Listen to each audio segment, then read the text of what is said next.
Instead of a high-tech drone show the first weekend of the California State Fair and Food Festival, visitors will have to settle with the traditional fireworks.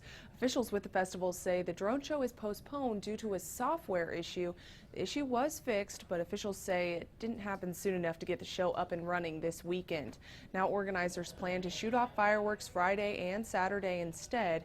Officials say the change to make it a drone show initially was to make it a more inclusive environment for people sensitive to loud explosions.